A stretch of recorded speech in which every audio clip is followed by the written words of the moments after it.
नमस्कार, मैं हूं अनुपम। गेम्स ऑफ गद्दी की अहम खबरों में पहली खबर, समाजवादी परिवार में चाचा भतीजे में अब प्यार उमड़ने लगा है। इसके बारे में भी विस्तार से बात करेंगे, लेकिन इस वक्त नागपुर में मोहन भागवत बोल रहे हैं। सीधे आपको लेकर चलते हैं। एक वर्ष के विराम के पश्चात फिर से हम खुले मैदान में, भले ही कम संख्या में एकत्र उपस्थित है, परंतु पूरी संख्या में अन्य अन्य केंद्रों पर उपस्थित है। और यह वर्ष अपनी स्वतंत्रता का 75वां वर्ष है। 15 अगस्त 1947 में को हम स्वतंत्र हुए। स्वाधीन हो गए। स्वतंत्र बनने की प्रक्रिया का प्रारंभ उस स्वाधीनता के कारण हम कर पाए। यानी अपने देश को चलाने के सूत्र हमने अपने हाथ में उस दिन लिए। अब चलाते चलाते अपने देश को स्व के आधार पर एक तंत्र पर खड़ा करने की प्रक्रिया वो चल रही है। क्योंकि स्वतंत्रता क्यों चाहिए, इसके बारे में भी अपने देश में संघर्ष हुआ। स्वतंत्रता के लिए संपूर्ण भारत में समाज के सभी वर्गों से, देश के सभी क्षेत्रों से लोगों ने परिश्रम किए, संघर्ष किए, बलिदान दिए, त्याग और बलिदान के हिमालय खड़े किए। स्वतंत्रता और परतंत्रता, इसके बारे में सबकी कल्पनाएं समान सी थी। यानी 1857 के पहले 1830 के दशक में दक्षिण भारत में वीर पांड्य कट्टेबोमन के नेतृत्व में जो हुआ संघर्ष ब्रिटिशों के साथ, उसकी घोषणा करते समय एक पढ़ा गया, उसको कुंडरा नाम के ग्राम में पढ़ा गया, इसलिए उसको कुंडरा डिक्लेरेशन कहते हैं। उसमें यह कहा गया कि ये जो विदेशी बाहर से आए हैं, इनका रंग सफेद है, इसलिए पूजा में कपूर और भोजन में नमक महंगा हो जाएगा अगर हमने इनको यहां राज्य करने दिया तो। और बहुत बाद में महात्मा गांधी जी ने और एक सत्याग्रह की शुरुआत मुट्ठी भर नमक उठाते हुए की। कहते हैं कि उसके कारण अंग्रेजों के विशाल साम्राज्य की बुनियाद की मिट्टी खसकी। तो इस प्रकार कुछ समान से भाव सबके मन में थे, आपस में संपर्क नहीं था तो भी। और इसलिए ऐसी कई बातें समान सी पाई जाती है उस संघर्ष में। ऐसा एक संघर्ष हुआ और उसके फलस्वरूप हम 15 अगस्त को स्वतंत्र हुए। परंतु कालांतर में स्व की कल्पना ढीली पड़ी, अस्पष्ट हुई। उसके कारण स्वतंत्र होना है, यानी क्या होना है, अपना स्व क्या है ये पता नहीं। स्व का विस्मरण तो बहुत दिनों से चल रहा था और इसलिए स्व को भूल गए तो स्वजनों को भी भूल गए और अपने आपस में ही भेद इतने बड़े हो गए, उससे हम जर्जर हो गए। एक दूसरे को बराबरी से देखने के लिए तैयार नहीं, आपस में संघर्ष, पंथ, प्रांत, जाति, भाषा, सब प्रकार के भेद, जो विविधता थी उसकी चौड़ी खाइयां बन गई हमको बांटने वाली। और इसमें स्व का भी विस्मरण, ठीक से स्मरण नहीं रहा, विस्मरण हो गया। और इसलिए जो चुनौतियां उस समय की थी, उसके सामने एक स्पष्ट नीति लेकर हम खड़े नहीं हुए। कभी इधर कभी उधर ऐसी ढुलमुल बात चली, इसका लाभ विदेशियों ने लिया। और जिस दिन हम स्वतंत्र हुए उस दिन स्वतंत्रता के आनंद के साथ साथ एक अत्यंत दुर्धर वेदना भी हमने अपने मन में अनुभव की। वो टीस अभी तक गई नहीं है, अपने देश का विभाजन हुआ। अत्यंत दुखद इतिहास है वो, परंतु उस इतिहास के सत्य का सामना करना चाहिए, उसको जानना चाहिए। जिस शत्रुता और अलगाव के कारण विभाजन हुआ, उसकी पुनरावृत्ति नहीं करनी है। उसकी पुनरावृत्ति टालने के लिए और खोई हुई हमारी अखंडता और एकात्मता को वापस लाने के लिए उस इतिहास को सबने जानना चाहिए, विशेषकर नई पीढ़ी ने जानना चाहिए। क्योंकि अब जो पीढ़ी है वो उसके बाद उसने जन्म लिया है, उसको जानना चाहिए ताकि उसकी पुनरावृत्ति न हो, खोया हुआ वापस आ सके, खोए हुए बिछुड़े हुए वापस गले लगा सके। परंतु इस प्रकार की एकात्मता और अखंडता की पहली शर्त रहती है भेद रहित समताधिष्ठित समाज। पहले हमने अपने स्व को भुला दिया, स्वजनों को भुला दिया, तो भेद जर्जर हो गए। इसलिए हजारों मील दूरी से मुट्ठी भर लोग आए, हमसे बर्बर लोग आए और हमको पादाक्रांत करते चले गए। ये बार बार हुआ, एक बार नहीं हुआ। हूण शक बर्बर यवन आपने सुना है, तब से लेकर तो ब्रिटिशों के अपने यहां पर राजा बनने तक यही इतिहास हुआ। और इसलिए मूल जो अपना स्व है उसके आधार पर अपने स्वजन, उनके प्रति आत्मीयतापूर्ण व्यवहार ये होना चाहिए। क्योंकि अपने देश में उस स्व के विस्मरण के कारण, अपनों के विस्मरण के कारण जातिगत विषमता की समस्या बहुत पुरानी है। बहुत लोगों ने उस विषमता को हटाने के लिए प्रयास किया।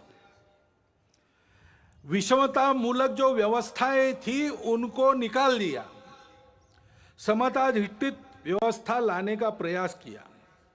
लेकिन व्यवस्था तो व्यवस्था है, वो एक ढांचा है। आखिर चलाने वाला उसका उपयोग क्या करता है उस पर निर्भर है। चलाने वाले के मन में अगर समता है तो व्यवस्था समता की पोषक होती है। व्यवस्था तो बदलेगी ही, विषमता मूलक व्यवस्था टिक नहीं सकती, अप्राकृतिक है और इसलिए वो जाएगी ही। ठीक से जाए इसको देखना, इतना ही काम रहता है। लेकिन व्यवस्था बदलने के साथ साथ या उसके पहले मन बदलना चाहिए। भेद की भावना मन में रहती है, मन से वचन कर्म और वाणी में प्रकट होती है, और विचार में प्रकट होती है, व्यवस्था में प्रकट होती है। और इसलिए उस व्यवस्था के साथ साथ इस मन को बदलने का प्रयास होना चाहिए। संघ के स्वयंसेवक सब प्रकार के प्रयास करते हैं। बुद्धि से वाणी निकलती है, विचार से आदमी बोलता है, तो उस विचार में समाज के भेद बढ़ाने वाली भाषा नहीं चाहिए, समाज को जोड़ने वाली भाषा चाहिए। उतार चढ़ाव आते रहते, उल्टे सीधे प्रसंग होते रहते हैं। हर प्रसंग पर भाष्य करते समय, लोगों को राह दिखाते समय उनको आपस में जुड़ने की, प्रेम को बढ़ाने की भाषा होनी चाहिए। संवाद सकारात्मक हो। इसलिए सामाजिक समरसता मंच के माध्यम से, गतिविधि के माध्यम से संघ के स्वयंसेवक ये काम कर रहे। व्यवस्थागत व्यवहार भी बदले, इसलिए मंदिर, पानी, स्मशान सबका एक हो, यहां से प्रारंभ हो, इसका प्रयास भी अनेक वर्षों से स्वयंसेवक कर रहे, धीरे धीरे आगे बढ़ रहे। सब प्रांतों में प्रयास चल रहा है। परंतु मन से जाने के लिए तो मिलना पड़ेगा, बातचीत होनी पड़ेगी, अनौपचारिक बातचीत होनी पड़ेगी। और इसलिए पर्व त्योहारों में आपस का मेलजोल, मिलजुल कर जयंतियां, पुण्यतिथियां, विशेष उत्सव, इनको करना, जैसे समाज मिलता जुलता है, वैसे परिवार भी समाज के विभिन्न वर्गों के आपस में मित्रता करे। आना जाना, उठना बैठना, पर्व त्योहारों पर एक दूसरे के घर जाना, परिवार सहित घर पर बुलाना, इस प्रकार के अनौपचारिक पारिवारिक संबंध उत्पन्न हो। ये काम संघ की शाखाओं के माध्यम से और सामाजिक समरसता मंच नामक गतिविधि से संघ स्वयं सेवक कर रहे हैं, क्योंकि भेद रहित समताधिष्ठित समाज स्वातंत्र्य के टिकने की गारंटी है और राष्ट्र के एकात्मता का अधिष्ठान है। भारत की अखंडता और एकात्मता की ये जो श्रद्धा है, वो कोई नई बात नहीं है, भारत में चलती आई हुई बात है। सनातन काल से चलती आई है। उसके लिए लोग काम भी करते आए हैं। हमारे इतिहास में प्राचीन समय से लेकर अब तक बहुत उदाहरण है, बहुत पर्व ऐसे हैं जिससे बार बार इस एकात्मता का और अधिष्ठान मजबूत बनाया गया है। श्री गुरु तेग बहादुर जी महाराज का 400 सालावा प्रकाश वर्ष है। उनका बलिदान क्यों हुआ था? इसलिए हुआ था कि ये जो भारतवर्ष की चलती आई हुई एकात्मता की, प्रेम की, अखंडता की परंपरा है, उसका आधार तो यही है कि हम सब विविधताओं को स्वीकार करते, पूजा की भी विविधताओं को स्वीकार करते हैं। और उस समय देश में यह अत्याचार चल रहा था कि अपनी पूजा बदलो नहीं तो मरो। तो कश्मीर से लोग गुरु जी के पास आए, हाथ जोड़कर सुरक्षा के लिए विनती की। तेग बहादुर जी चले गए दिल्ली बादशाह के सामने और अपनी धर्म श्रद्धा का परिचय देते हुए उनका बलिदान हुआ। उन्होंने अपना सिर दे दिया। परंतु भारतवर्ष में इस प्रकार की पूजा की स्वतंत्रता बनी रहेगी, सबकी पूजा स्वीकार होगी, कोई एक दूसरे की पूजा पर जबरदस्ती नहीं कर सकता। यह जो अपने भारतवर्ष के संस्कृति का सार है, उसको उन्होंने दिया नहीं, सिर दिया, सार नहीं दिया। इसलिए हिंद की चादर कहलाए। भारतवर्ष की स्वतंत्रता, भारतवर्ष की एकात्मता, अखंडता के लिए बलिदानों, मिनी वीरों की सनातन काल से जो आकाश गंगा यहां चली आ रही है, उस आकाश गंगा के वे सूर्य से थे। वह कल्पना हमारी समान सी है और प्राचीन काल से चलती आई है। स्वतंत्र जीवन कैसा होता है, स्वतंत्रता क्या है? सबके सुख की कल्पना है। मंत्र पुष्प में हम कहते हैं अपुत्रा पुत्रिणः सन्तु पौत्रिणः अधना सधना सन्तु सर्वे सन्तु निरामया। सर्वत्र का भला, ऐसा कहते हैं।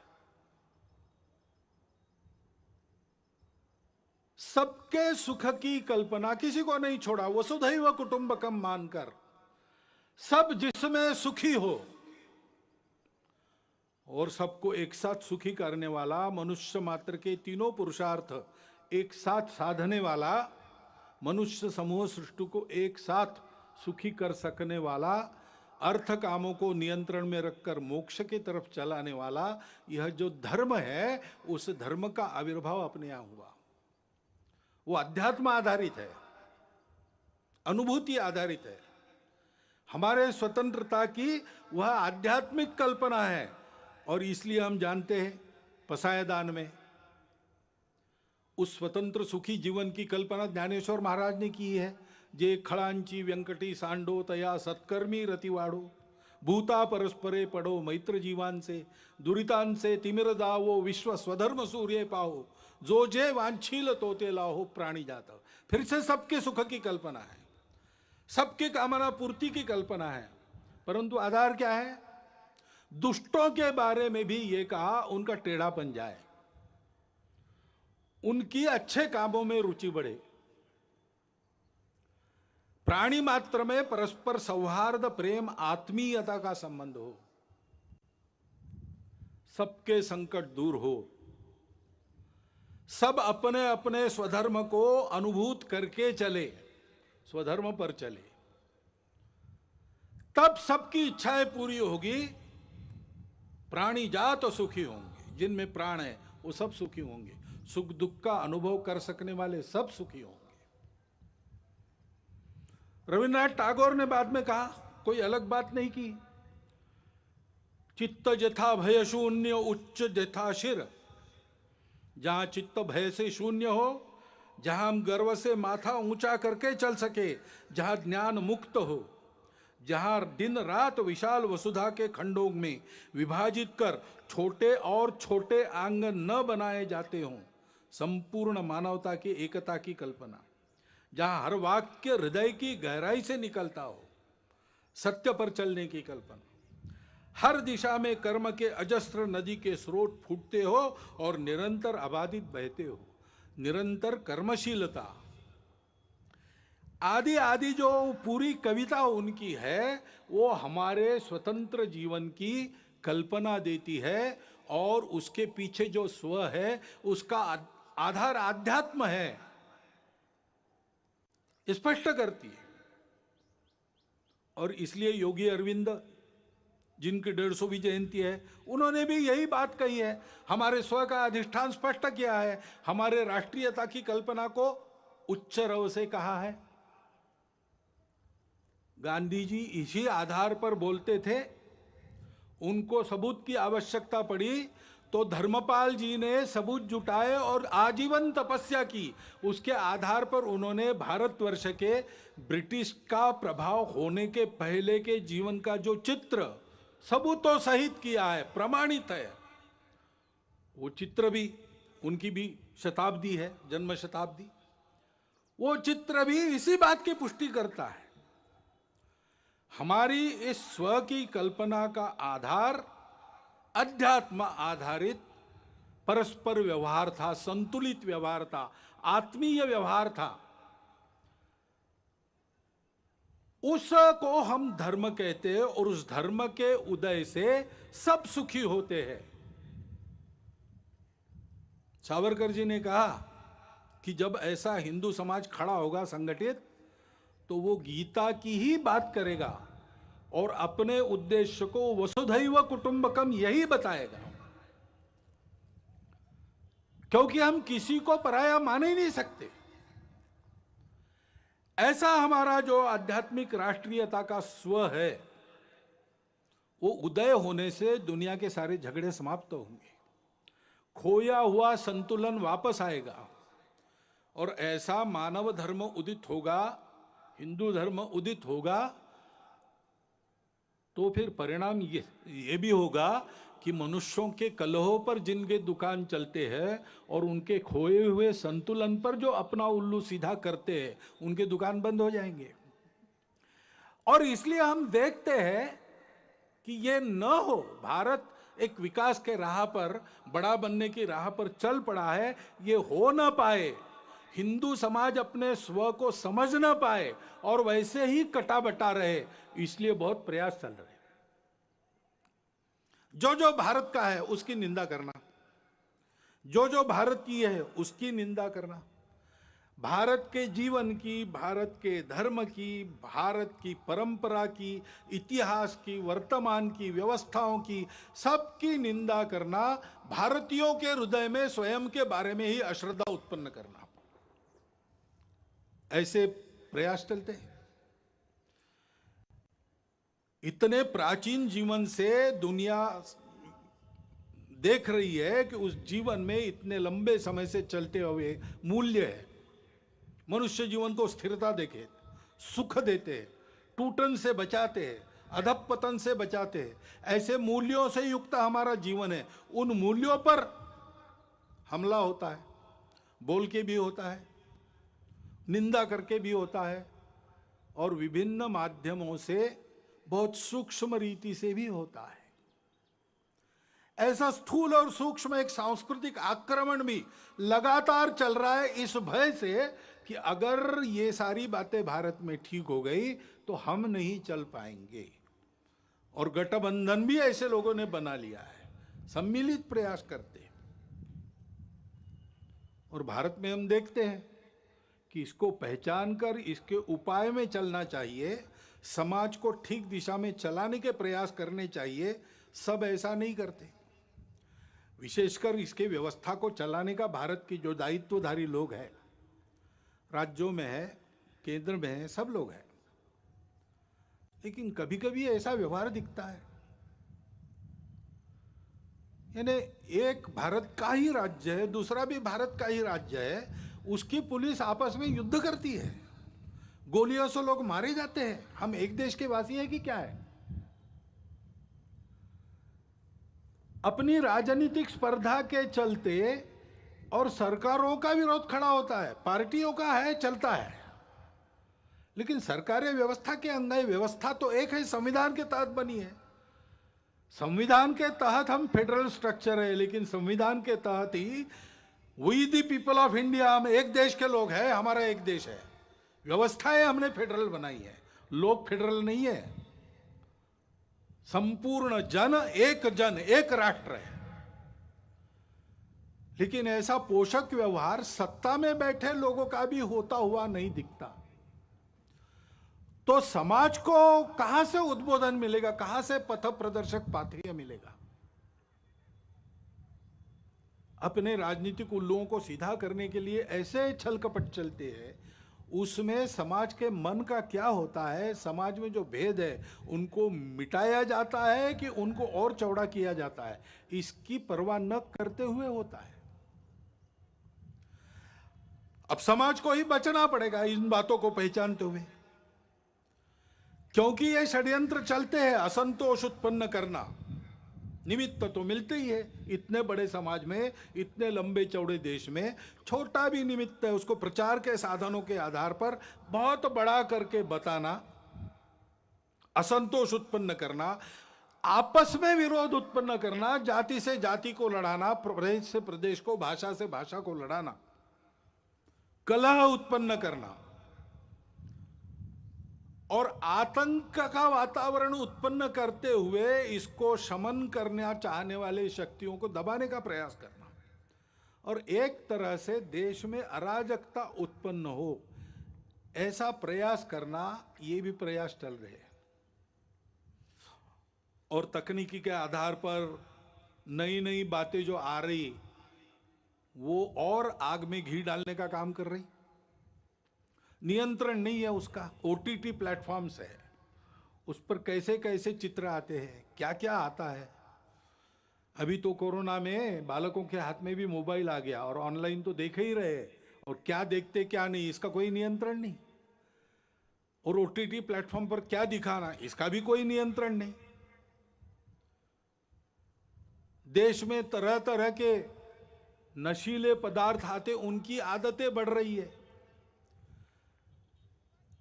वो कैसे रोकी जाए, कैसा हो, पता नहीं। उच्च वर्ग से लेकर तो बिल्कुल आखिरी आदमी तक समाज के जितने भी स्तर है, सब में भयंकर व्यसन। और उस व्यापार से आने वाला पैसा किसके हाथ में जाता है, हम सबको पता है। देश विरोधी कार्यों में उसका उपयोग होता है। सीमा पार के देश उसको प्रोत्साहन करते हैं। ऐसी सारी बातें चल रही है और अनियंत्रित बातें भी बढ़ रही है। बिटकॉइन जैसी करेंसी है, किस राष्ट्र का, किस नियम का उस पर नियंत्रण है, मुझे नहीं पता। एक स्पर्धा खड़ी हो रही है। इन सब बातों को नियंत्रित करना, समाज के हित में चलाना, ड्रग्स जैसे व्यसनों का पूर्ण निराश हो, इसका प्रयास करना, ये शासन को करना चाहिए, करना पड़ेगा। परंतु शासन तो अपना काम आज नहीं कल करेगा, करने का प्रयास कर भी रहा है, वो यशस्वी आज न कल होगा, परंतु तब तक के लिए इसका बचने का और बाद में भी बचने की क्या बात है, कैसे होगा? तो अपने यहां पर एक वाक्य सर्वत्र लिखा मिलता है, मन का ब्रेक उत्तम ब्रेक। समाज का मन तैयार होना चाहिए, नई पीढ़ी का मन तैयार होना चाहिए। बालकों का, शिशुओं का मन घर में तैयार होता है।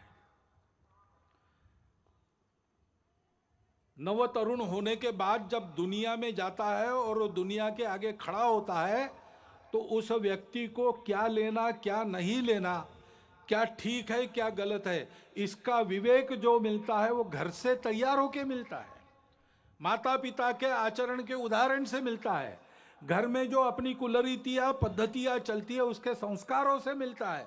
उनको ठीक करने से बहुत सारी बात बिना शासन के भी हम कर पाएंगे। और इसलिए कुटुंब प्रबोधन की गतिविधि हमारे स्वयंसेवक चलाते हैं। सप्ताह में एक बार कुटुंब के लोग बैठते और आपस में संवाद करते हैं, मुक्त चर्चा करते हैं।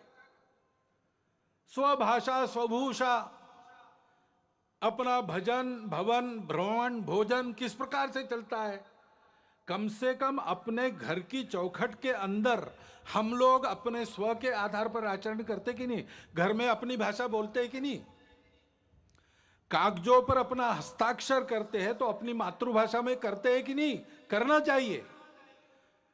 जहां टाल सकते हैं विदेशी भाषा को टालो, जहां उसका उपयोग है और जहां अनिवार्य है वहां तो करना ही पड़ेगा, करेंगे भी, हमको किसी भाषा से थोड़ी बैर है।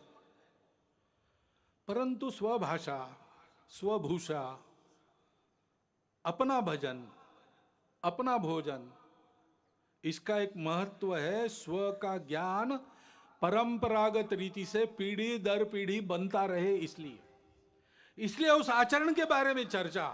और मैं अपने लिए रोज कुछ करता हूं, परिवार के लिए रोज करता हूं, समय देता हूं, पैसा देता हूं, देश समाज के लिए रोज क्या करता हूं, कितना खर्चा रोज करता हूं, इसका विचार होके ऐसे छोटे छोटे संकल्प लेना और उसके आधार पर परिवार में सब लोगों का मन बनना चाहिए, नई पीढ़ी का भी बनना चाहिए। तो इस प्रकार के विपरीत वातावरण में भी उनकी प्रतिकार शक्ति जागृत रहने से, विवेक शक्ति जागृत रहने से वो उचित का ही चयन करेंगे।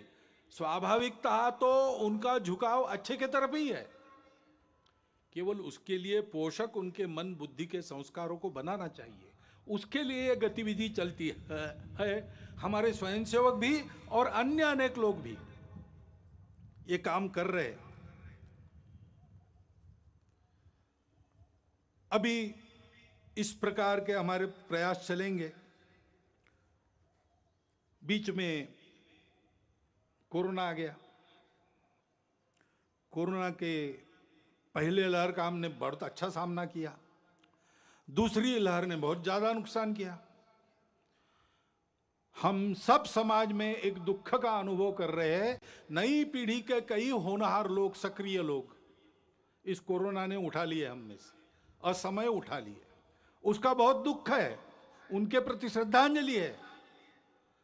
लेकिन वो होने के बाद भी तुरंत सावधान होकर पूरे समाज ने अपनी जान को हथेली पर लेकर दूसरे लहर का भी सामना किया, यशस्वी प्रतिकार किया। और अब तीसरे लहर की आशंका है तो भी अपना देश कोरोना के प्रतिकार में दुनिया में सबसे आगे है, ये परिस्थिति है। ऐसे कार्यकर्ताओं का अभिनंदन भी है, सारा देश अभिनंदन कर रहा है, हम भी उसमें सहभागी। तीसरे लहर की आशंका है, अब दिन ब दिन और मध्यम पड़ते जा रही है। लगता है कि नहीं आएगी, अथवा आएगी तो बिल्कुल परिणामकारक नहीं होगी। लेकिन किसी अनुमान पर निर्भर नहीं रहना चाहिए, तैयारी पूरी होनी चाहिए। गांव स्तर तक हर गांव में 5-7 कोरोना योद्धाओं की टोली तैयार रहे। इसलिए संघ ने देश भर में प्रशिक्षण का कार्यक्रम लगभग पूरा कर लिया है और उसके आधार पर इस कोरोना से लड़ाई होगी, ठीक से होगी। आएगा नहीं ऐसी आशा करते हैं, लेकिन आएगा तो क्या करना उसकी पूरी तैयारी है और हम इस कोरोना को मात देंगे। उसके नुकसान हुए हैं, 2 साल चला तो आर्थिक क्षेत्र में नुकसान हुआ है, बहुत नुकसान हुआ है, परंतु हमारा समाज उससे दबा नहीं है। आर्थिक क्षेत्र में भी उस नुकसान को पूरा करने का आत्मविश्वास दिखता है, लोग बोलते हैं। और किसी किसी आर्थिक अर्थायाम के क्षेत्र में तो सब पूर्ववत हो गया और आगे बढ़ गया, ऐसा भी वृत्त आता है। स्व के बारे में अपने समाज की प्रवृत्ति निश्चित रूप से बढ़ी है। अभी राम मंदिर का धन संग्रह हमने किया गांव गांव जाके, तो वहां भी यही अनुभव आया। स्फूर्त रूप से समाज के सभी जाति वर्गों का, सभी भौगोलिक क्षेत्रों से उत्तम सहयोग मिला, और एक ही भावना के कारण कि कुछ हमारा हमने वापस लाया है, उसको खड़ा कर रहे हैं। सब लोग राम की पूजा करने वाले लोग नहीं थे, परंतु सबका योगदान है, सबका उत्साह है, और वो स्व प्रकट भी हो रहा है, वो उत्साह प्रकट भी, उस आत्मविश्वास का परिणाम भी दिख रहा है। अभी ओलंपिक और पैरा ओलंपिक में कितने मेडल, ओलंपिक में 1 गोल्ड, 2 सिल्वर और 4 ब्रॉन्ज, यानी स्वर्ण, रौप्य और कांस्य। और पैरा ओलंपिक में 5 स्वर्ण, 8 रौप्य और 6 कांस्य पदक हमारे खिलाड़ियों ने प्राप्त की। ये उत्साह कहां से आया? बहुत परिस्थितियां उनकी बदली है, ऐसा नहीं है, परंतु देश के लिए कुछ कर गुजरने की प्रवृत्ति बनी है, और इसलिए यह कोरोना की आपत्ति हमारे लिए स्व का चिंतन करने का एक अवसर भी बनी है। हमने अनुभव किया अपने स्व पर आधारित कई बातें कितनी उपयोगी है। उदाहरणार्थ अपने स्वास्थ्य का विषय है। स्वास्थ्य मनुष्य की ऐसी आवश्यकता है, उसको पूरा करने के लिए वो कुछ भी कर लेगा। बीमार है तो उपचार के लिए घर भी बेच देगा, लेकिन अच्छे उपचार और विश्वस्त उपचार, जिससे निश्चित ही रहेगी मुक्त, रोग मुक्त होने की, ऐसे उपचार लेने के लिए कुछ भी करता है। तो हमने देखा कि देश में सबकी इच्छा है चिकित्सा सबको सुलभ रहे, सबके पास पहुंच सके, और चिकित्सा महंगी न हो, सब आयु वर्ग के लोग उसका लाभ ले सके। वो सस्ती और सुलभ चिकित्सा पानी है तो स्व के आधार पर क्या विचार करेंगे? पहली बात है कि हमारी परंपरा में केवल इलनेस का, बीमारी का विचार नहीं किया, हमने वेलनेस का भी विचार पहले से किया है। आयुर्वेद में एक पूरा प्रकरण स्वास्थ्य वृत्त है, बीमार नहीं कैसे पड़ना।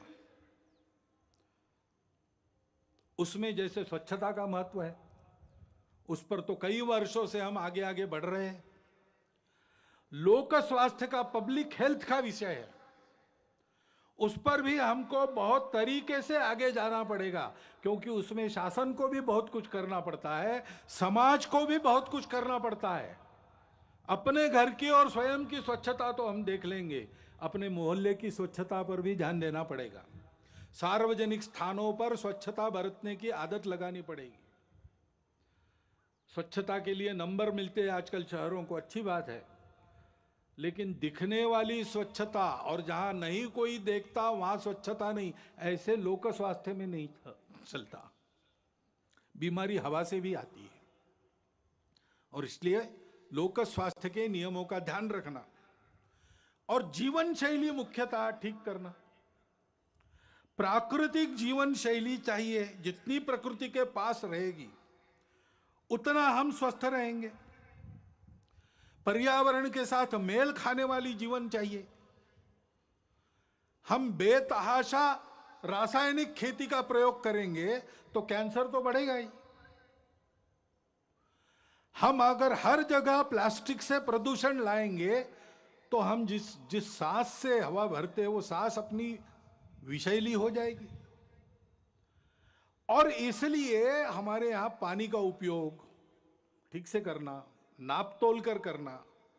पानी सबके लिए आवश्यक है, लेकिन अगर हम पानी को अमर्यादित खर्चा करने लगे तो सबको पानी नहीं मिलेगा, और सब सुखी होंगे तभी हम सुखी होंगे, नहीं तो नहीं होंगे। प्लास्टिक का उपयोग कम से कम करना चाहिए, कम से कम, जिसको अंग्रेजी में सिंगल यूज प्लास्टिक कहते हैं, उसको तो आप जीवन से हटाने की बारी आ गई। और जहां बनता है, घर से लेकर, आंगन से लेकर, मोहल्ले, गांव, जंगलों, खेतों तक, हरियाली बढ़ाना, वृक्षारोपण करना, ये करने की आवश्यकता है। उसके लिए पर्यावरण गतिविधि चलाते हैं स्वयंसेवक। पर्यावरण के क्षेत्र में बहुत लोग काम करते हैं, जल संधारण से लेकर सारी बातों में। पर्यावरण गतिविधि प्रत्येक परिवार में पानी बचाना, प्लास्टिक हटाना और हरियाली बढ़ाना, इन तीन का छोटी छोटी बातों से लेकर सब में आचरण उत्पन्न हो, इसके लिए प्रयास करती है। क्योंकि ये ऐसी जो पर्यावरण की शैली है वो स्वास्थ्य को भी ठीक करती है और खर्चा भी बचाती है। कोरोना काल में जितने विवाह हुए कितने सस्ते में हुए। हमारे ध्यान में कई बातें आ गई कि हम जो खर्चा करते हैं वो कितना खर्चा फालतू होता है, इससे कम में हम जी सकते हैं। जो मिलता है उसमें अपने घर गृहस्थी को रोटी, कपड़ा, मकान, स्वास्थ्य, शिक्षा, अतिथि सत्कार, ऐसी न्यूनतम आवश्यकताओं को ठीक से पूर्ण कर सकते हैं। अब कोरोना जाएगा, जाने को है। अपनी सुधरी हुई आदत को फिर से नहीं बिगाड़ना, इसका हमको ध्यान देना पड़ेगा। और इसलिए पर्यावरण के साथ स्वास्थ्य को साधते हुए हमको यह भी प्रयास करना पड़ेगा कि सब प्रकार की पैथियों को मान्यता देते हुए अपने अपने पैथी का अहंकार, अभिमान तो रहना चाहिए, गौरव तो रहना चाहिए, अहंकार नहीं होना चाहिए। कुछ बीमारियों को कुछ पैथी में इलाज है, किसी में नहीं है। हर एक चिकित्सा पद्धति का अपना अपना तत्वज्ञान है। मतभेद हो सकते हैं लेकिन विरोध नहीं होना चाहिए। सभी चिकित्सा पद्धतियों का समन्वय करते हुए सबको सुलभ हो सके ऐसी चिकित्सा हम दे सकते, क्योंकि कुछ पद्धतियों में इलाज महंगे हो जाते, उसका इलाज नहीं। कुछ पद्धतियों में वही इलाज बहुत सस्ता हो जाता उसी बीमारी का, और गुण भी मिलता है। तो इसलिए सभी पद्धतियों का समन्वय करते हुए कैसे आगे बढ़ेंगे,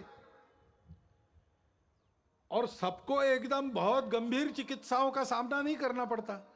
छोटी मोटी रोज की बीमारियां होती है तो प्राथमिक चिकित्सा अपने गांव में ही उपलब्ध रहे, उसमें डॉक्टर वैद्य भी हो, और अंग्रेजी में कहते हैं बेयरफुट डॉक्टर्स, आरोग्य रक्षक, ऐसी भी कोई व्यवस्था बने। थोड़ी अधिक चिकित्सा करनी है तो जिला केंद्र पर सबके लिए उपलब्ध रहे, और बहुत उच्च स्तरीय, बहुत गंभीर चिकित्सा अगर आवश्यक है तो एक एक विभाग केंद्र पर, कमिश्नरी के केंद्र पर या बड़े कस्बों में उसकी व्यवस्था उपलब्ध रहे। इस प्रकार का एक तंत्र खड़ा करना पड़ेगा। ऐसा समग्र स्व के आधार पर सोचते हैं तो सबको सुलभ और सस्ती चिकित्सा का प्रबंध अपने देश में हो सकता है। वही बात आर्थिक मामलों की है। हम जानते हैं विश्व में जो प्रचलित अर्थव्यवस्था है उसके कारण कई समस्याएं भी खड़ी है, और समस्याओं का उत्तर उस व्यवस्था के पास नहीं है। सभी देशों में उसका पुनर्विचार चल रहा है।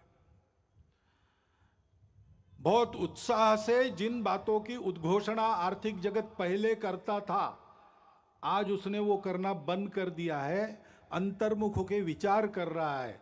तीसरा रास्ता कौन सा है? तीसरा रास्ता हम दे सकते हैं।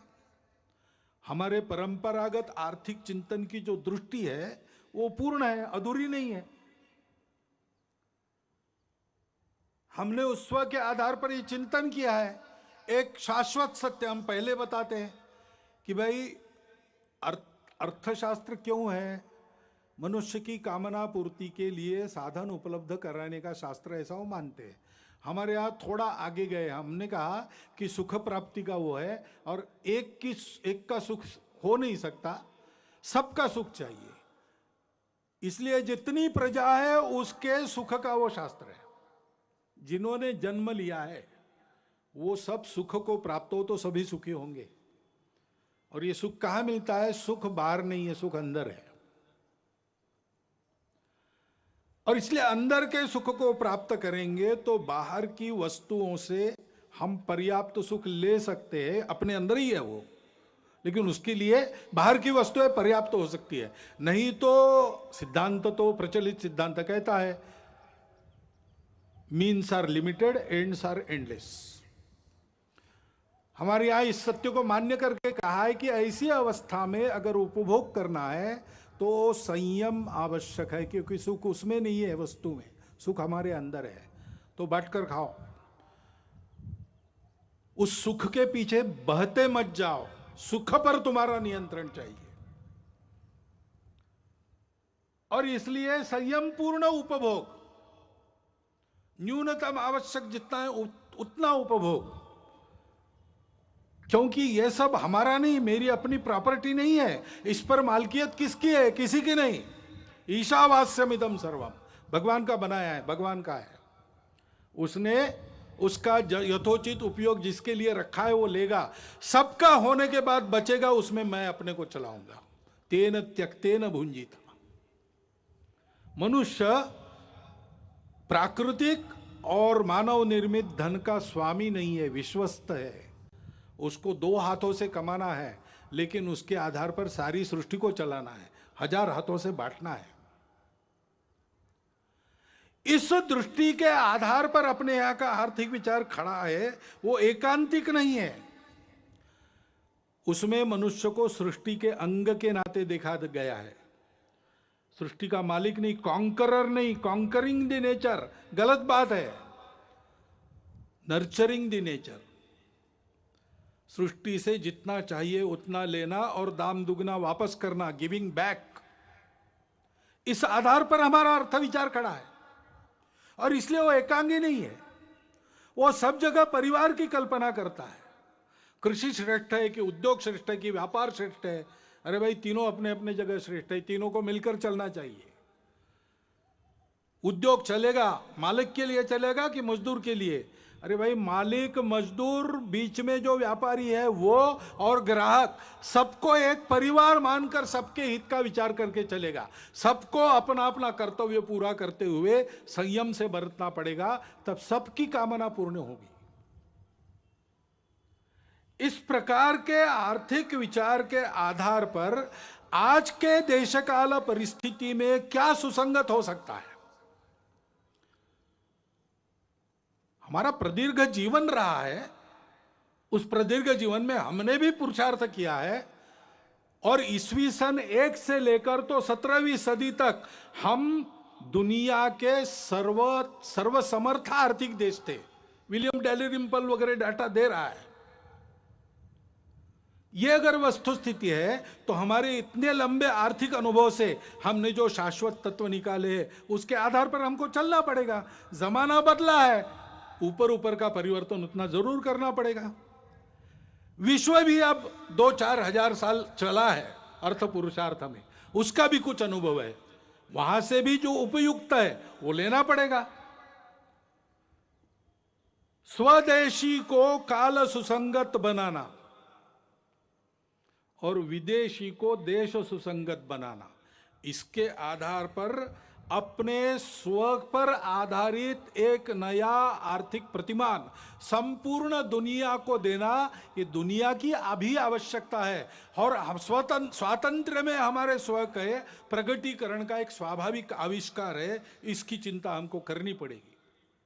और ये बात जब सोचते हैं तो एक सब लोग आजकल कहते हैं, पहले इतना नहीं कहते थे, आजकल कहते हैं, वो कहते हैं ये जनसंख्या क्या क्या करेंगे, बढ़ती जा रही है। तो जनसंख्या नीति तो होनी चाहिए। अपने यहां विचार हुआ है,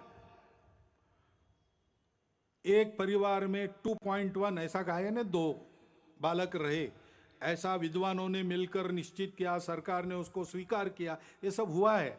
लेकिन हमको लगता है कि एक बार फिर विचार कर लेना चाहिए,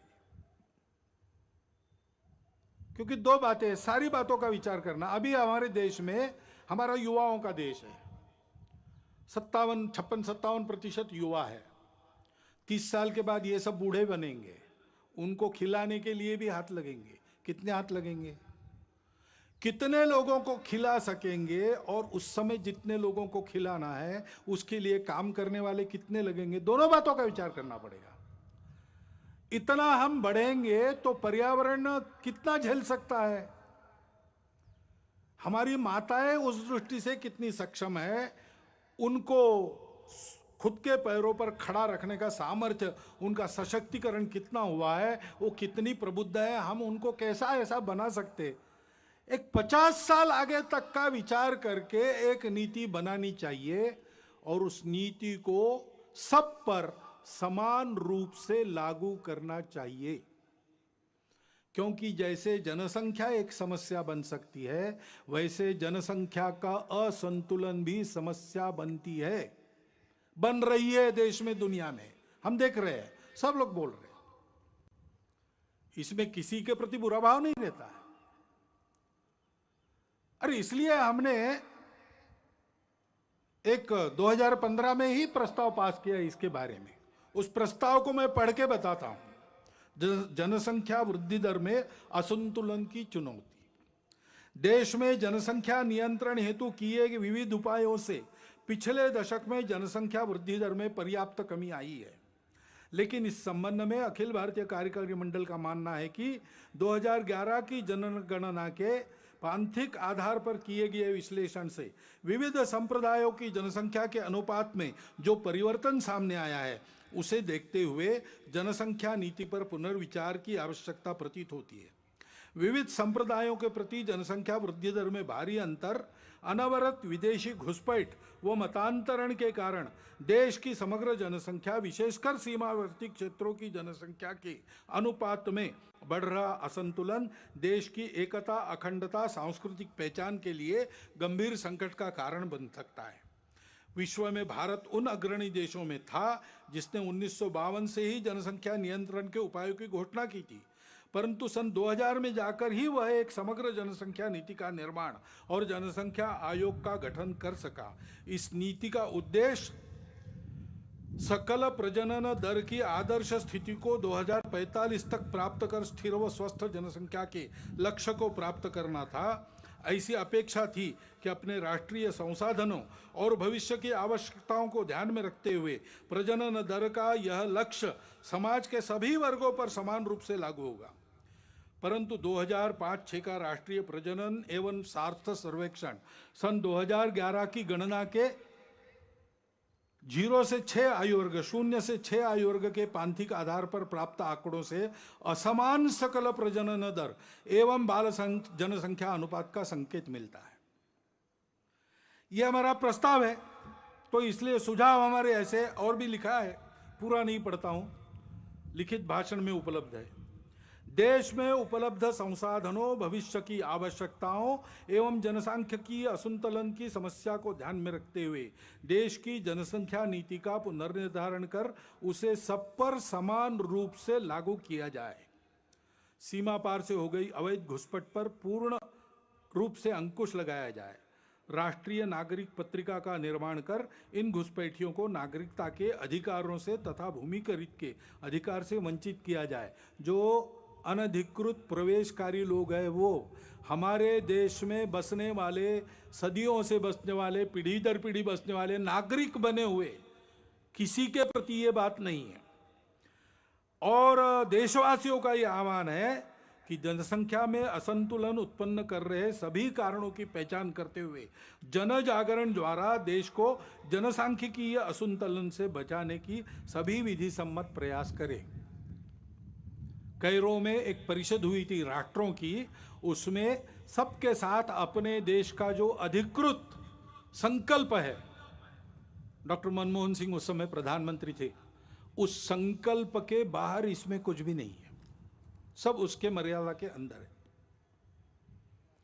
क्योंकि कुछ ऐसी परिस्थितियां आती है, अभी जैसे एक अचानक आ गया, वायव्य सीमा के पार तालिबान खड़ा हो गया। अब तालिबान का पूर्व चरित्र क्या है हम सब जानते हैं, और उसकी जो बातें हो रही है वो दो प्रकार की हो रही है। कभी कहता है कि अच्छे रहेंगे, कभी कहता है कि नहीं हम वही है पहले से। तो इसका एक स्पष्ट संकेत है कि हमसे सावधान रहना चाहिए। और तो और उस समय उसका समर्थन करने वाले जब खड़ा हुआ था, रशिया भी था, तुर्कस्तान भी था, चीन और पाकिस्तान तो आज भी है। अब तालिबान बदला भी होगा, पाकिस्तान बदला है क्या? ऐसा तो बिल्कुल नहीं है। चीन का इरादा भारत के बारे में बदला है क्या? ऐसा तो बिल्कुल नहीं है। और इसलिए यह मानते हुए भी हृदय परिवर्तन हो सकता है, बुरा से बुरा आदमी भी बदल सकता है, बातचीत से, संवाद से बातें हल होती है, प्रेम से, अहिंसा से मामला ठीक हो सकता है, इसको मानना चाहिए, इसके प्रयास भी जारी रखने चाहिए, लेकिन अपनी सावधानी, अपनी तैयारी को पूर्ण रखते हुए हमको सजग भी रहना चाहिए। हमारी सीमा सुरक्षा और अधिक चाक चौबंद होने की आवश्यकता है। जहां बार बार आक्रमण होते वहां तो ठीक ही है, लेकिन जहां नहीं होते ऐसा हम कहते हैं, लेकिन चोरी छुपे होते रहते हैं। सागरी सीमा है, हमारे सागरी प्रदेश में जो टापू है, देश के अंदर की बातें हैं, इन सबको बहुत अच्छा करना चाहिए। इंटरनेट के उपयोग के कारण अब साइबर सिक्योरिटी का भी प्रश्न खड़ा हो गया है, उसके मामले में हमको बहुत आगे जाना पड़ेगा, हम जाएंगे। और ऐसी बातों का परिणाम अंदर उपद्रवी लोगों के मनोबल पर न हो, हुआ तो भी वो कुछ न कर सके, ऐसा हमको ठीक रखना पड़ेगा। अभी अभी जम्मू कश्मीर में होकर आया, वहां सामान्य जनता को 370 हटने के अच्छे लाभ मिल रहे हैं, उसको तो मानते हैं, लेकिन और आगे बढ़ते हुए उनका देश के साथ सात्मीकरण हो, इसके प्रयास बढ़ाने की आवश्यकता है। मन से एक होना चाहिए। भारत से किसी भी भारतीय के रिश्ता लेन देन का नहीं है। हम भारत माता के पुत्र हैं, हम भारत के अंग हैं। कश्मीर की जनता को, उसके मन में उस भावना को हमको विकसित करना पड़ेगा। इस दृष्टि से शासन के, समाज के, दोनों के प्रयास चल रहे हैं और बढ़ने चाहिए, उसमें गति आनी चाहिए। ये अगर हम करते हैं तो फिर आतंकवादियों की गतिविधियों का भी बंदोबस्त करना पड़ेगा। अभी 370 हटने के बाद उनके प्रति जो डर था वो भाग गया। अब वो डर से ही काम लेते थे, तो उस डर को वापस लाना उनके लिए आवश्यक है। इसलिए चुन चुन कर जैसे पहले करते थे, मनोबल गिराने के लिए टारगेटेड वायलेंस, लक्षित हिंसा वो कर रहे हैं। उद्देश्य कई है उनका कि अपने डर को फिर से स्थापित करना, और समाज वहां संघर्ष कर रहा है। वो कह रहा है कि एक बार डरे डरे अब नहीं डरेंगे, आप डर को वापस नहीं ला सकते। लेकिन शासन को भी बड़ी चुस्ती से इसका बंदोबस्त करना पड़ेगा, तब इस संघर्ष को हम ले लेंगे, जीत लेंगे। हिंदू समाज को ये सब करना पड़ेगा। और हिंदू समाज के अपने भी कुछ प्रश्न है, जैसे मंदिरों का प्रश्न है। हिंदू समाज के मंदिरों की स्थिति बहुत अच्छी नहीं है, लेकिन देश के हर भाग में अलग अलग है। दक्षिण के प्रायः सभी मंदिर सरकार के अधीन है। छोटे छोटे मंदिर जो स्वतंत्र है वो उपेक्षित है। बाकी भारत में कुछ मंदिर सरकार के अधीन है, कुछ मंदिर भक्तों के अधीन है। सरकार के अधीन भी कुछ मंदिर बहुत अच्छे चलते हैं, बहुत सुंदर, साफ सुथरे, प्रेरणा देने वाले, भक्तों की मदद, समाज की सेवा करने वाले। सरकार के अधीन भी है और भक्तों के अधीन भी मंदिर बहुत अच्छे चल रहे। दिल्ली का झंडे वाला मंदिर है, अपने यहाँ पास में शेगांव का मंदिर है, भक्तों के अधीन है, उत्तम चल रहे, व्यवस्थित चल रहे, पवित्र चल रहे, स्वच्छ चल रहे, और समाज की भी कई प्रकार से सेवा करते हैं। ऐसे व्यवस्थापन की दृष्टि से वैष्णो देवी मंदिर सरकार ने लिया, वो ठीक ठीक चल रहा है। जगमोहन जी थे, वो श्रद्धालु थे, इसलिए ठीक हो गया प्रबंध। लेकिन जहां ऐसा नहीं है, वहां क्या हो रहा है? लूट चल रही है। मंदिरों की जमीन बेची गई, मंदिर की संपत्ति हड़पी जाती है। हिंदू मंदिरों की संपत्ति अहिंदू जिनको हिंदू देवी देवों पर श्रद्धा नहीं है उनके लिए लगाई जाती है। हिंदू को भी आवश्यकता है, वहां नहीं लगाई जाती। और इसलिए सुप्रीम कोर्ट के निर्णय भी है, सब प्रकार के हैं। यह भी कहा है सुप्रीम कोर्ट ने कि मंदिर के मालिक भगवान है और कोई नहीं हो सकता, पुजारी केवल व्यवस्थापक है।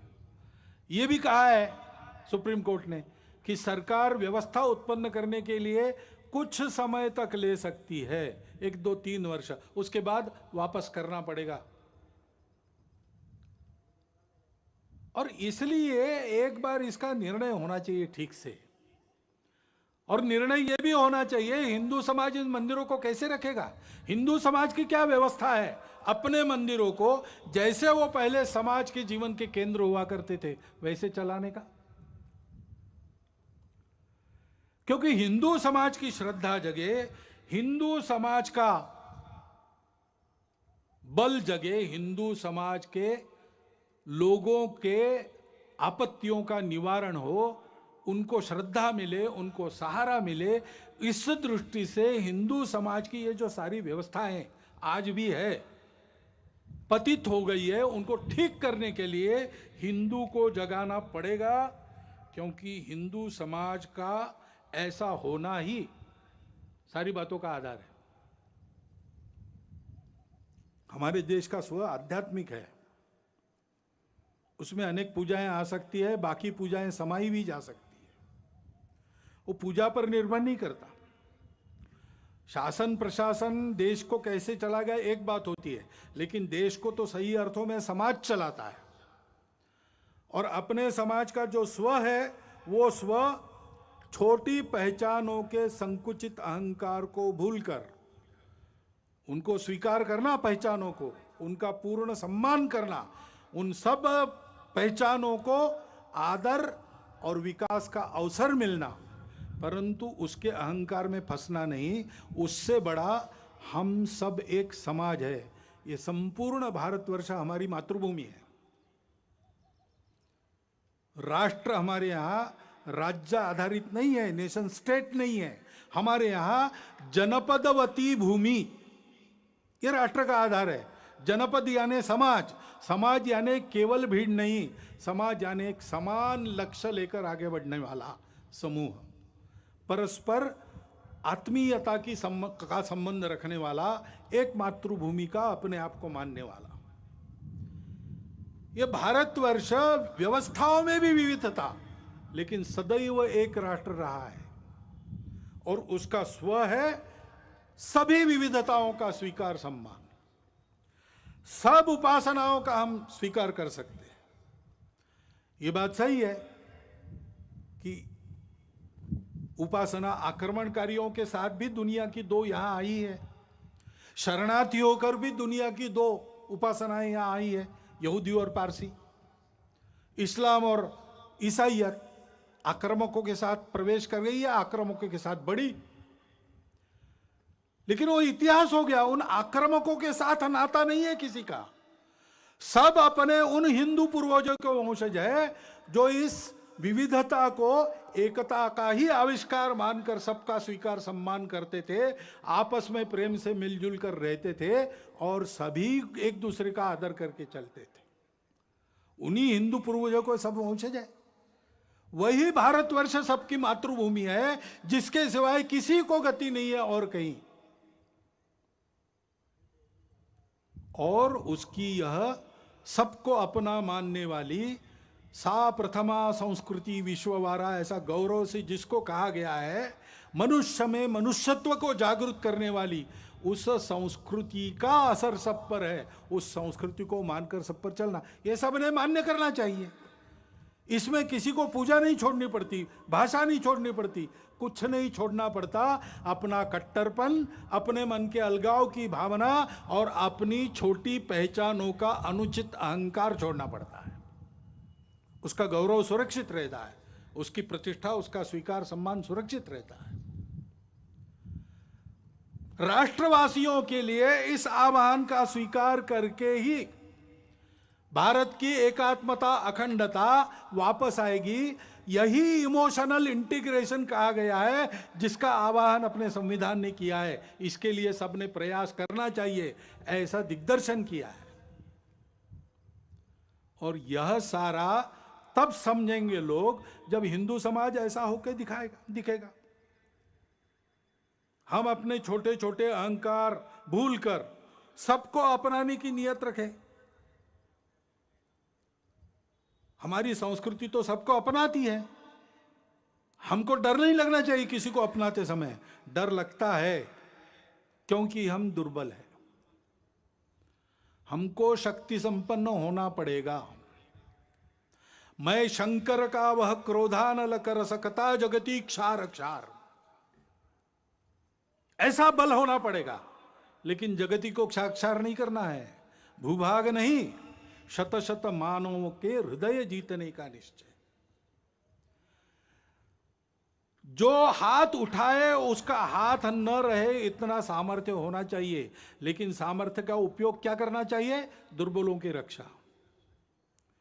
शील और शक्ति को साथ में लेकर हिंदू समाज को चलना चाहिए, क्योंकि दुनिया दुष्टों की है, वो बिना शक्ति सत्य को भी नहीं मानती। तो हिंदू समाज को अपने भेद भूलकर संगठित होना पड़ेगा, शक्ति संपन्न होना पड़ेगा। सबको समझना पड़ेगा कि इस अर्थ में हम सब हिंदू हैं।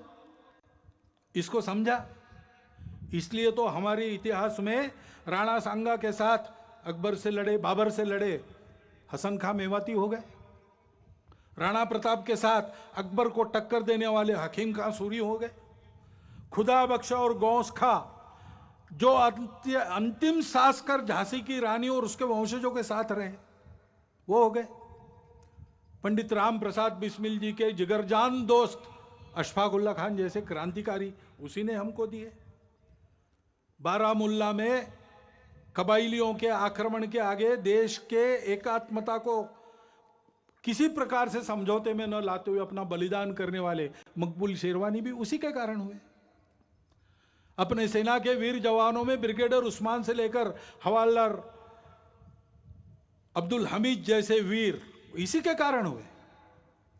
इतिहास है, कभी इस्लाम आक्रामक के नाते आया, उनसे हमारा नाता नहीं है। आज हमको मुसलमान रहना भी है, हम रह सकते हैं, अपना देश उदार है। हमारे आदर्श ऐसे मुसलमान होंगे जो देश के प्रति न्यौछावर हो गए। हमारा जीवन वैसा बनना चाहिए। हिंदू समाज अपने आप को संगठित शक्ति संपन्न बनाकर इस अपनत्व की भाषा से लोगों को समझाता है, तो अपने देश में लोग समझ जाएंगे कि आतंक, कट्टरता, द्वेष और स्वार्थ के समय में दुनिया में कोई नहीं है जो इससे तारेगा। केवल वह हिंदू समाज है वो जो सबको स्वीकार करता है और वो शक्ति संपन्न है, वो इस दायित्व का निर्वाह कर सकता है। यह भारतीय संस्कृति सबको दे सकता है, उसमें वह बल खड़ा हो गया है। इस बल को खड़ा करना अपना काम है। इतिहास की घटनाओं को विद्वेष के लिए नहीं स्मरण करना है, उससे सबक लेकर यह न बढ़े विद्वेष, इसके लिए सुनना है। जन्मेजय ने व्यास जी को सर्प यज्ञ उसका जब खंडित हुआ तब यही कहा कि हमने सुना कि हमारे जो पूर्वज थे कौरव और पांडव, उनमें बड़ा भयंकर संहारकारी युद्ध हुआ। ये कैसे हुआ? ये आपस में शत्रुता क्यों बढ़ी? दोनों तो भाई भाई थे और दोनों तरफ अच्छे अच्छे लोग थे, कर्तृत्व संपन्न लोग थे। कौन सी ऐसी खटास थी जो दूर नहीं हो सकी? क्या किसी ने उस बैर को शमन करने का प्रयास नहीं किया? ये महाभारत क्यों हुआ बताइए। तब व्यास जी ने महाभारत की कहानी बताई, कलह बनाने के लिए नहीं, कलह मिटाने के लिए बताई।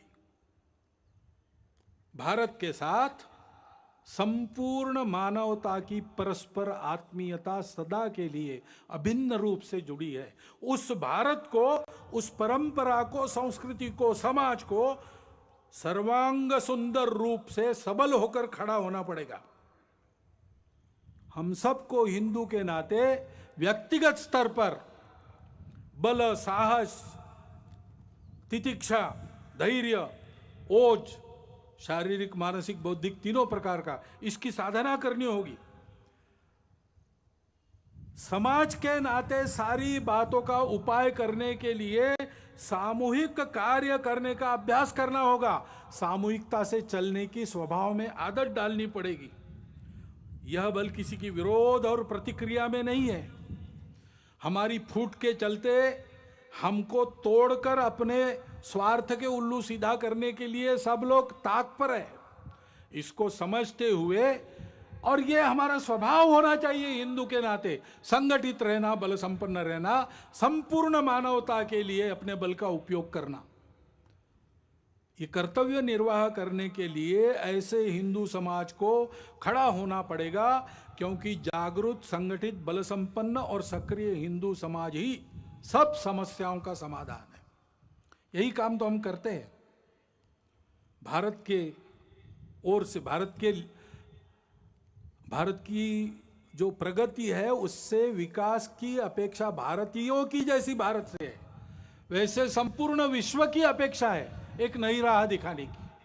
उसके लिए भारत को तैयार करना, अपनी विविधता को अपनी एकता का श्रृंगार बनाकर बल के साथ सब प्रकार के जीवन का उत्तम उदाहरण बनकर दुनिया में खड़ा, संपूर्ण देश को प्रेम से पुकारता ललकारता हुआ, अपनी छत्र छाया में अधिक अच्छे मनुष्य बनकर सृष्टि के साथ कल्याण की राह पर अग्रसर करने वाला विश्व गुरु भारत हमको खड़ा करना है। संघ के स्वयंसेवकों की अपेक्षा इसके लिए है, और आप सब समाज के लोगों का योगदान भी उसमें संघ चाहता है। तो आरएसएस के स्थापना दिवस के मौके पर संघ प्रमुख मोहन भागवत को आप सुन रहे थे, जो कि संबोधित कर रहे थे। फिलहाल रुक रहे हैं ब्रेक के लिए। ब्रेक के बाद जल्द हाजिर होते हैं।